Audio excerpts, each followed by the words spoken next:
The observation deck of the Sovereign's Wrath offered an unobstructed view of the Jarek Doomsday weapon, and Lisa Chen had to admit, it was impressively dramatic.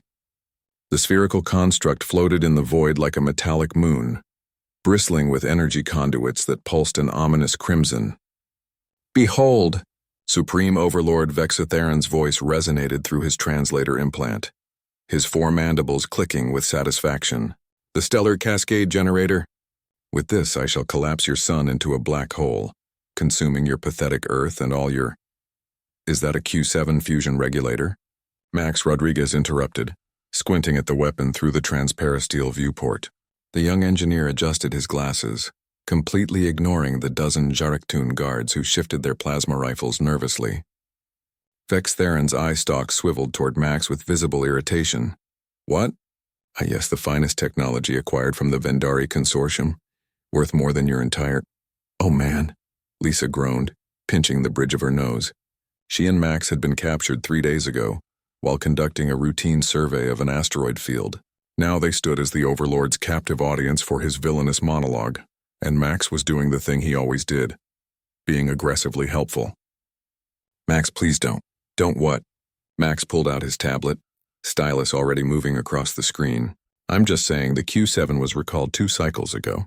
Critical failure rate of 47% under sustained load. There was a whole bulletin."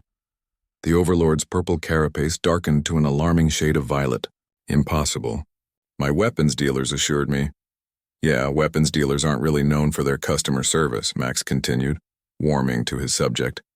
"See, the problem is in the magnetic containment lattice. It's rated for steady-state fusion, but a stellar collapse, that's going to spike your plasma temperature by at least 3 orders of magnitude. The regulator's going to fail." He checked his tablet, roughly 4 minutes into the cascade sequence. Vexatheron's breathing apertures flared. "You lie to save your pathetic world." Lisa closed her eyes. They were going to die because Max couldn't help himself. "Max, maybe we should—" "I can show you the math," Max offered earnestly, completely oblivious to the death glares from their captor. He pulled up a holographic projection from his tablet. "See, if we account for the Schwarzschild radius expansion and the energy release curve—" "Oh, wow. Actually, this is worse than I thought. When this thing fails, it's not just gonna not work. It's gonna create a cascading implosion that'll tear your ship apart. And given the tidal forces at this distance," he did some quick calculations. "Yeah, you've got maybe 20 seconds to achieve minimum safe distance, and your engines can't possibly—" "Silence," Vextheron roared. "I have the finest military engineers in 12 sectors. They would have detected such an obvious flaw. Did any of them actually read the technical specifications?" Max asked. "Because it's right there in Appendix 7, subsection—" One of the guards stepped forward, mandibles clicking in what Lisa had learned was the Jarek equivalent of nervous laughter. "Supreme Overlord, the human may have a point. I served on the Destroyer's Edge when their Q7 failed during the SETI blockade. We lost 3 decks." Vextheron's eye stalks drooped slightly. But this was expensive. Very expensive. Did you keep the receipt?" Max asked, perfectly serious. The observation deck fell silent except for the ambient hum of the ship's systems. Lisa watched, fascinated despite herself, as the most feared warlord in the sector seemed to deflate. "I may have warranty documentation," Vexatheron admitted quietly. "Great. Okay, so here's what you need to do." Max pulled up a contact list on his tablet. "The Vendari Consortium has this whole return process. It's a pain, honestly, lots of forms. But I actually helped them redesign their customer service protocol last year during that trade mission. Nice folks, terrible organizational structure. I can walk you through it." Lisa stared at her colleague.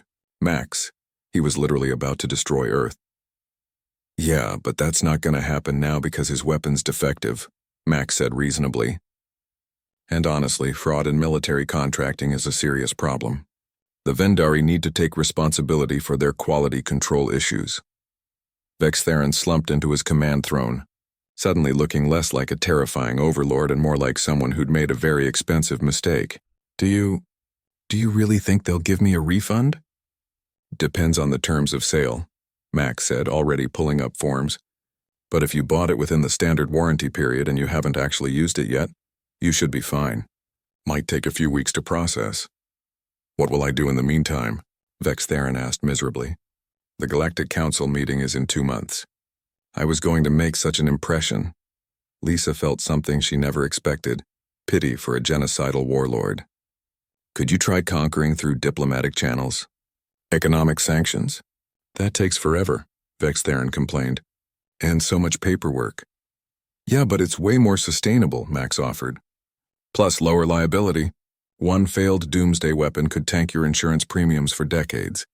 3 hours later, Lisa and Max sat in a shuttle headed back to Earth, watching the Sovereign's wrath disappear into FTL.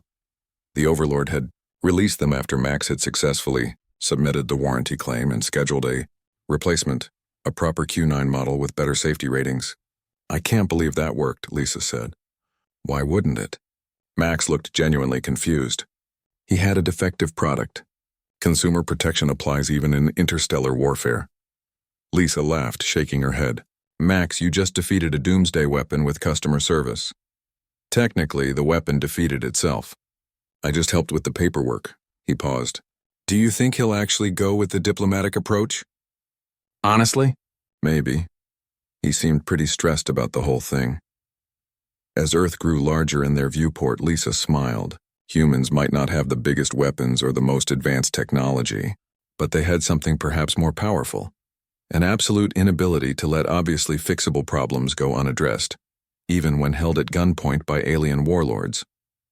Somewhere in the galaxy, Supreme Overlord Vex Theron was learning that the hard way, one customer service form at a time. The end.